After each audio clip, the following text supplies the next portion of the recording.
진일보한 성과를 내면서 인더스트리를 점점 확장해가고 있는 유일한 나라가 단군 이래 최전성기예요.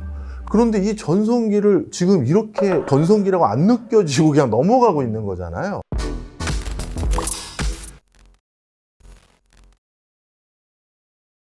중국은 좀 어떻게 보세요? 중국 지금 보면 생각보다 리오프닝 이후에 뭐 경제 성장률이 기저효과가 있는데도 불구하고 그렇게 높은 성장률도 없고 네. 위안화 환율도 굉장히 지금 좀 안 좋은 상황인 것 맞아요. 같은데 어떻게 중국이 예전처럼 어떤 세계의 공장 이런 부분들을 조금 역할을 좀 수행해 줄 수 있을까요? 아니면 저는 예전 같은 규모로 돌아가기는 어렵다고 봐요. 네. 네. 그리고 많은 분들이 중국은 뭐 미국과 중국이 패권을 두고 경쟁한다라고 인식들을 하시는데 저는 그렇게 보지 않습니다. 중국은 마지막으로 살기 위해 발버둥한다라는 표현이 더 적합해 보여요. 예. 본인들이 어찌 보면 2000년 초반부터 해서 지금까지 고도 성장을 하면서 이제 본격적으로 꽃을 피워보자 라는 생각으로 이제 막 도달하기 초입인데 미국 입장에서는 이 싹을 자르기로 완전 마음을 먹은 것 같아요. 그러다 보니까 중국이 자생할 수 있는 독특한 산업군이 미래 유망 산업에서 만들어지지 못하도록 하기 위해서 외국 투자 자금이 중국에 들어가는 경로들을 많이 차단하고 있고요. 그러다 보니까 벌써 생산 거점 기지는 베트남이나 인도로 많이 이전을 해버렸고 대표적으로 상징적인 회사가 폭스콘이잖아요. 그것만 보더라도 이제 중국은 더 이상 생산 기능 못하겠구나 이렇게 알 수 있고 또 중국이라는 나라는 GDP에서 아주 독특하게 투자 비중이 더 많은 나라인데 그 투자의 중심축이 하나가 부동산인데 이 부동산은 중복 투자, 과잉 투자 심각해요. 이게 단기간에 물론 부동산 때문에 중국이 망한다 이건 절대 없습니다. 왜냐하면 그 부동산의 채권의 발행 주체가 다 정부나 지자체이기 때문에 이건 다시 중국에서 그 뭐랄까 연장해 주거나 차환해 줄 수 있어요. 그러니까 그것 때문에 부동산이 뭐 버블이 크게 터져서 중국이 뭐 망한다 이런 건 절대 아닌데 민간 소비가 그렇죠. 민간 소비 줄고 GDP 줄고 전반적인 경기가 위축되는 거죠. 그래서 요즘 일어나는 게 중국 청년들이 그 전업 자녀 요즘 그렇게 번역하던데 전업 자녀 취업이 안 되니까 네. 난 계속 아들 할래 딸 할래 이게 진짜 예, 심각하더라고요. 이렇게 돼버렸잖아요. 이런 구조적인 것들을 지금 뭐랄까요 탈피할 수 있는 외적인 어떤 교두보를 미국이 만들어주지 않을 것 같아요. 그리고 미래 신산업으로 그동안 드라이브 걸었던 태양광 빼고는 전기차, 2차 전지, 반도체 요런 것들은 지금 오히려 부도율, 파산율이 높아지고 있어요. 그래도 뭐 중국의 전기차 산업은 좀 괜찮지 않나요? 내수는 그렇죠. 나스닥에 상장하면서 이제 전 세계로 뻗어 나가려고 했던 것들에 대해서 지금 공장 증설이니 뭐니 대부분 이제 사업 무기한 연기고요. 그리고 전기차 출사표 던졌던 한 30개 회사 중에서 10개는 사업을 지금 접었어요. 아이고. 예. 아직까진 전기차 시장에서 전 세계에서 50%를 차지하고는 있습니다만 미국이 그 내수 시장은 어떻게 건드릴 수는 없지만 그걸 기반으로 국제적으로 나가는 거 막으려고 하는 것 같아요. 미국의 이번에 정책 기조에서 나온 설명 문구를 봤더니 이렇게 표현이 되어 있더라고요. 국제사회에서 미국이 꼭 지켜야 될 세 가지 산업을 딱 꼽았어요. 네. 하나가 신재생 에너지고요. 그 다음에 두 번째가 바이오고, 그 다음에 세 번째가 전기자동차였습니다. 이 세 가지였는데 이 세 가지 중에서 특히 신재생 에너지 때 본인들이 깜짝 놀란 것 같아요. 중국의 용기 실리콘 발전 방안을 보면서 중국의 그 어마어마한 내수 시장을 기반으로 해서 규모의 경제 실현해서 가격을 외국 기업에 비해서 뭐 10분의 1, 20분의 1까지 낮춰서 전 세계 공급하니 전 세계 산업이 고사돼 버리잖아요. 그래서 이번에는 그런 방식으로 중국이 2차 전지, 전기 자동차, 바이오에서 성장하는 건 두고 보지 않겠다. 거의 뭐 마음을 굳힌 상태인 걸로 보여요. 네. 네, 알겠습니다. 그래도 교수님한테 얘기를 들으니까 뭔가 전 세계 돌아가는 좀 흐름이 좀 보이는 것 같아요. 아니, 네. 왜 이러세요? 저 그럼 궁금한 게 예. 저 일본도 또 되게 궁금하거든요. 지금 일본이 지금 정확하게 어떤 상황인지가 궁금해요. 뭐 도쿄에 있는 중심부의 부동산 가격은 이제 오른다라는 얘기도 있고 지금 계속 양적 완화를 정말 오랜 시간 지속해가지고 니케이 지수 같은 경우 이미 전고점을 이미 벌써 넘었고 일본 시장이 정말 살아나는 건지 일본의 어떤 앞으로의 전망은 좀 어떻게 보면 될까요? 네. 뭐 또 우리나라에서 또 일본 통인 분들에게는 섭섭한 말씀을 들리실지 모르겠습니다만 이런 비유적인 표현이 워낙 저는 제일 적합하다고 해서 좀 과한 표현이지만 씁니다만 그 몰핀 맞고 있는 거예요. 지금. 마지막에. 예. 그 어떤 그 내부적인 움직임 중에서 미래 유망 분야에 대한 혁신 동력은 찾기가 어려워요. 예. 말 그대로 그동안 진짜 아베노믹스 때부터 지금까지 뿌렸던 그 유동성의 힘으로 막바지 지금 다시 한번 뭔가 좀 그래도 움직임이 생기는 거고요. 이렇게 초엔저 현상이 생기다 보니까 자연스럽게 외국 자금들도 야, 이러면 주식을 사던 부동산을 사던 뭐 한 차이까지 생각하면 뭐든지 괜찮을 것 같은데 그래서 들어오는 외국 자금들에다가 그 다음에 외국 관광객들이 해주는 일부 소비라든가 그리고 일본 정부에서도 지금 뭐 새로운 산업이라고 하면서 반도체라든가 몇 가지 분야를 육성하겠다는 청사진을 제시하면서 여기까지 온 거긴 사실입니다만 한편에서는요 일본에서 지금 가장 크게 걱정되는 게 흑자 중소기업의 폐업이에요. 후계자를 못 찾아서 그냥 전 세계 히든 챔피언 기업이고 모노주꾸리라고 해서 그 장인 정신으로 똘똘 뭉쳐서 슈퍼을이라고 불리우는 그 소재 부품 기계장치 회사들이 그냥 후계자가 없어서 문을 닫겠다라는 회사가 지금 얼마냐 하면 일본 경제상업부에서 상업성에서 조사한 통계인데요. 2027년까지 250만 개의 회사가 그냥 문을 닫을 생각이에요. 250만 개예요. 네. 청년 일자리가 청년들이 없는 거군요. 안 오는 거죠. 네. 네. 우리 아들이 아니더라도 우리 공장장이 아니더라도 누구든 오면 이 기술 노하우를 전수해 주겠다라고 하는데 청년들이 그런 데 갈 생각이 없어요. 그래서 그러면 일본의 가장 핵심 역량이라고 할 수 있는 게 소멸되기 직전이거든요. 그러다 보니까 지금 그런 것들을 봤었을 때 일본의 가장 큰 경쟁력 하나가 상실되고 있는 게 있고요. 그다음 두 번째는 일본은 물론 내수도 튼실하지만 일부 가장 우리가 일본 기업하고 다 알고 있는 회사들은 반 이상 수출을 하는 회사들이에요. 그런데 일본에서 어떤 일이 생겼냐면 청년들이 외국을 안 가요. 네. 그래서 외국을 아예 안 가서 유학이 아니라 그냥 놀러도 안 가요. 그냥 국내에서만. 국내만 있어요. 그래서 일본 정부에서 청년들이 외국을 간다고 했을 때 보조금을 주기 시작했어요. 제발 가서 보고 오든지 어학연수를 하든지 공부를 해. 그걸로 보조금을 주기 시작한 거거든요. 왜냐하면 우리가 외국에서 뭔가 비즈니스를 한다는 건 그냥 문서로 계약 조건 맞아서 넘기는 건 제한적인 비즈니스예요. 현지에 가서 시장을 보고 거기에 맞춰서 머천다이징을 해야 되거든요. 현지화해야 되고. 그러려면 정말 그 피부를 부대끼면서 현장을 봐야 되는데 현장 전문가가 없는 거예요. 그러다 보니까 이거 안 되겠는데 하면서 후배들이 없으니 그래서 정부에서 돈을 줄 테니 가서 구경이라도 하고 와라 라는 수준이거든요. 이것도 몰핀이죠. 예. 그러면 언제까지 실질금리가 마이너스 수준인 정도까지 이렇게 금리를 낮출 것이며 그리고 전 세계 금리 기조와 동떨어진 흐름으로 환율이 이렇게 비정상적인 구간으로 가는 걸 언제까지 좌시할 수 있으며 그래서 과연 이렇게 일순간 몇 년을 버텨주면 아주 영민한 엔지니어나 CEO나 미래 유망 신기업들이 그 다음에는 치고 올라간다가 아니라 멀쩡한 회사들도 폐업을 한다고 하고 청년들은 창업이나 외국의 진취적인 시장 진출을 안 하고 있는 상황인데 어떻게 일본 경제를 좋게 볼 수 있느냐 이렇게 보는 거고요.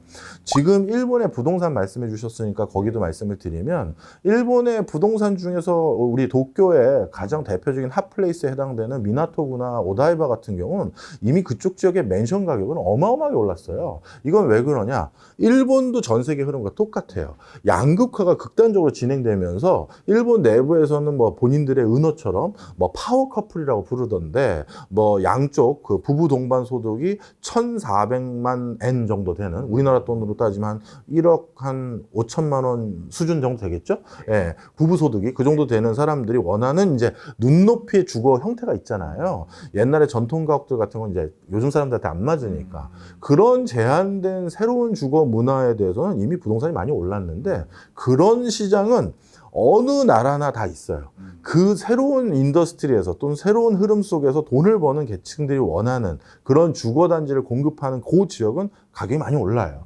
그리고 일본에서도 그 이제 재택근무가 굉장히 활성화된 업종들이 있는데 그런 데는 또 이제 우리 홋카이도라든가 오키나와라든가 휴양지에서 그냥 우리 부부들이 조그만 집 말고 그냥 좀 널찍하니 살자. 그 수요로 이제 약간 반등하는 구간들이 있는데 그거 말고는 전반적으로 저는 반등이라고 보지는 않습니다. 아, 네. 결국에는 중국과 일본 그리고 미국에 대한 상황을 좀 자세히 설명을 해주셔가지고 결국 우리나라가 수출 기업으로 이제 먹고 사는 나라다 네. 보니까 결국 어떤 포지션을 이제 여기에서 차지하는지가 되게 중요할 것 그렇죠. 같아요. 지금 중국은 조금 별로 안 좋은 상황이고 일본도 지금 뭔가 혁신은 지금 실패하고 있는 네. 상황인데 그럼 우리나라는 이런 상황에서 지금은 딱 미국과 일본 쪽에 지금 붙어서 외교 정책을 하고 있는데 어떻게 가는 게 우리나라한테 좀 좋은 걸까요? 기업 입장에서. 저는 요즘이 되게 너무 안타까워요. 네. 요즘 하도 경제 어려우시니까 동의 안 하시는 분들이 많으실 테지만 제가 뭐 동의 안 하실 것 같으니까 공부한 바와 다른 얘기를 해드릴 수는 없으니까 뭐 그냥 있는 그대로 말씀드리면 원래 우리나라가 올해 이렇게 경기에 대해서 걱정, 우려를 할 이유가 전혀 없어야 돼요. 왜 그러냐면 미래에 가장 유망한 세 가지 산업을 꼽아봐라. 그러면 거의 대부분의 학자가 2차 전지, 반도체, 그 다음에 하나가 전기 자동차거든요. 그런데 이 세 가지 산업을 다 잘하는 나라가 우리나라 말고는 전 세계 없어요. 아, 네. 생각해 보세요. 대만 반도체 잘하지만 2차 전지라든가 전기차는 아예 인더스트리가 없어요. 네. 그 다음에 중국 같은 경우는 이제 뭐 나름대로 경쟁력이 있지만 지금 미국을 중심으로 해서 서방 국가들이 밸류체인에서 아예 빼려고 하니까 그거는 오히려 우리에게 기회가 되는 것이고 일본 같은 경우도 뭐 반도체 다시 뭐 합작해서 해보겠다만 하지만 사실은 뭐 저도 국가기관에서 한 10년 일해본 사람으로서 문서 보면 대충 감이 있거든요. 실체 가지고 쓴 건지 아니면 그냥 비전만 쓴 건지. 근데 아직까지 행보가 나오지 않고 있어요. 그런 과정에서 전 세계 가장 유망한 세 가지 산업에 대해서 진일보한 성과를 내면서 인더스트리를 점점 확장해가고 있는 유일한 나라가 한국이거든요. 어찌 보면 단군 이래 최전성기예요. 그런데 이 전성기를 지금 이렇게 우리가 전성기라고 안 느껴지고 그냥 넘어가고 있는 거잖아요. 너무 마음 아파요. 그런데 그 이유 중에 하나가 오늘은 부동산이니까 부동산 관점으로 좀 설명을 좀 드리면 대표적으로 2차 전지만 하더라도 우리가 지금 2차 전지 전 세계에서 제일 잘 나가는 회사 중에 3개를 우리가 다 가지고 있거든요. 그러면 그 2차 전지 회사들이 지금 해야 될 게 뭐냐 하면 한국 어딘가에 어마어마한 공장 증설하고 뭐 해야 되는데 지금 그 공장 다 어디다 지었나요? 해외로 그렇죠. 짓고 있죠. 미국이죠. 우리는 뭐 우리 2차 전지 회사 앵커 기업 3개가 미국에 공장 짓는다고 생각하시기 쉬운데요. 그렇지가 않습니다. 우리 LG 에너지 솔루션이 미국에 지금 공장 짓기로 확정된 게 6개고요. SK온이 미국에 공장 짓기로 확정된 게 6개예요. 삼성 SDI가 지금 늦게 시작해서 2개 확정되고 2개 거의 확정 전까지예요. 그러면 16개가 지금 미국에 전부 다 기가급 팩토리예요. 그걸 전부 다 미국에 짓고 있거든요. 만약에 미국의 바이든 행정부, 트럼프 때부터죠. 트럼프 때 아메리카 퍼스트, 바이든은 아메리카 온리예요. 미국만 이거예요.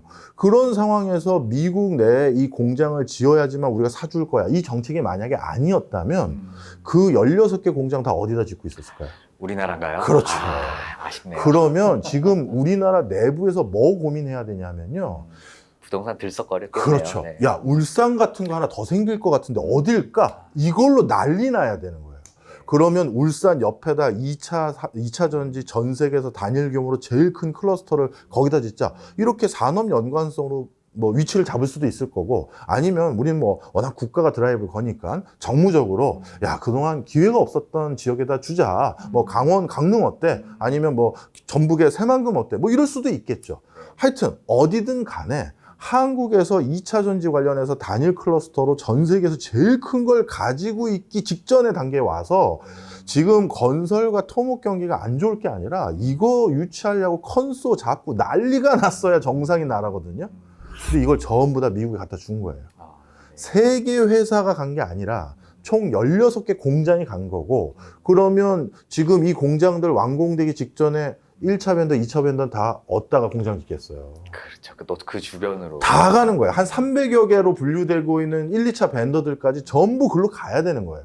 우리가 평택, 그 다음에 기흥, 그 다음에 용인 근처에 왜 반도체 관련해서 코스닥에 상장된 중소기업, 중견기업들이 다 거기에 본사 있고 공장이 있습니까? 거기에 삼성이 있고 SK 하이닉스가 있으니까 거기 있는 거거든요. 제조라는 건 발빠르게 대응해야 되거든요. 그러면 이 나중에 이제 벤더사들까지 미국에 떠주게 되는 거예요. 그렇게 됐었을 때, 야, 이 지금 이 어마어마한 전성기를 이렇게 저쪽에다 갖다 줬네라는 아쉬움이 하나 있고요. 이게 계속되면 그 다음 어떻게 되느냐? 일본을 보면 알 수 있어요. 기업은 부자인데 국민이 가난해져요. 아주 특이한 일이 생겨요. 대표적으로 일본에서도 어떤 일이 있었냐면 80년대 후반, 90년대 초반에 미국이 그 당시 일본 경제가 워낙 잘 나갔으니까 일본 경제를 좀 눌러야겠다 해서 뭐 프라자 합의를 비롯해서 미일 반도체 협정 등 해가지고 프라자 합의로 엔화 가치 막 두세 배 이상 올려버리고 다시 거기다가 관세 100%씩 때리는 협정 맺어버리니 환율은, 그러니까 엔화 가치는 두세 배 올랐는데 거기다 관세 100%면은 다시 곱하기 2 해야 되잖아요. 제품 가격이 막 5-6배씩 오르는 거예요. 일본 제품 팔리겠습니까? 안 팔리는 거예요. 그래서 일본의 그 슈퍼 기업들이라고 하는 그 당시 일본 기업만 만들 수 있다며 라는 그 많은 품목들, 그 회사들이 예전에는 일본에서만 만들 수 있었던 게 그 아까 말씀드렸던 그 모노주쿠리 장인 엔지니어들이 일본에만 있고 밖에는 없어요. 쟤들이 없으면 못 만들어 해서 공장이 다 일본에 있었는데 일본에서 만들면 가격이 이제 안 나오거든요. 가격 경쟁력이 없는 거예요. 그래서 안 되겠다. 이젠 만들긴 만드는데 가격이 너무 높아져서 판매가 안 돼. 그래서 전부 공장을 그때부터 본격적으로 해외에 이전했거든요. 대표적으로 도요타만 하더라도 일본 내에서 만드는 것보다 이제 해외에서 더 만드는 그 자동차 차종이 더 많아요. 그러니 어떻게 됐다? 도요타는 여전히 수출이 잘 돼요. 왜? 해외 현지 공장에서 생산해서 거기에서 파니까요. 그런데 그렇게 팔면 어떤 일이 생기느냐? 도요타가 수출을 잘했는데 일본 본토에는 달러가 유입이 안 되죠. 왜? 해외에서 법인에서 판매한 건 그 돈은 해외 법인 인근에 있는 금융회사에다가 주거래은행에 맡기는 거지 매번 본사에 송금하는 게 아니에요. 기업은 연속성을 가정해서 영업을 하는 거니까. 그러면 달러가 국내에 유입되지 않는다? 엔화 약세가 되니 일본인들의 실질적인 물가라든가 실질적인 엔화 가치, 자신들의 어떻게 보면 바게닝 파워죠. 그게 떨어지는 거고, 그 다음에 일자리 창출이나 이런 것들이 내부에서 자꾸 안 생기는 거예요. 그럼 기업 입장에서는 당연히 우리 회사가 제공하는 일자리 말고 다른 오퍼튜니티가 없는 근로자가 왔다. 너 얼마 줄 건데 그거밖에 안 받고도 일할 거야? 그러면 그래야죠. 다른 대안이 없거든요. 그러니 도요타라는 회사는 여전히 전 세계에서 자동차 제일 많이 파는 회사라서 도요타라는 회사는 부자가 되는데 해외에서 계속 연결 재무제표로 돈을 버니까 일본 국민은 돈을 못 버는 거예요. 이렇게 해외에 다 생산 거점이 이전하게 되면 그런 일이 생기는 거예요. 그래서 이게 2차 전지 지금 1차는 어쩔 수 없다고 하지만 2차 전지 시장은 이제 싹 트는 시장이거든요. 여기에서 그 다음 투자만이라도 반드시 국내에서 우리가 일본을 쫓아가는 모습을 보이면 안 되겠죠. 네, 좋은 말씀 되게 감사합니다. 결국에는 우리가 그래도 신성장 동력 산업에 포함되어 있어서 미래는 유망하지만 어떤 그 투자라는 게 우리 국내가 아닌 해외에 지금 이제 투자가 되어 있기 때문에 그 과실을 좀 우리 국민들이 얻기가 조금 힘들다는 말씀이시죠? 네. 그래서 아마 우리 교수님의 말씀을 정부 당국도 아마 이제 듣고 계실 그렇게 테니까. 높은 사람도 좋으십니까? 그럼 네. 말을 좀 조심해서 해야 되네요. 잘못하면 용역 끊깁니다. 그리고 이런 훌륭한 말씀 주셔야죠. 그래서 결국에 이제 리쇼어링 정책을 또 우리나라가 그럼 펼치면 해야죠. 네, 좋을 그럼요. 것 같아요. 열심히 정부가 하고 있는 걸로 듣고 있습니다. 네.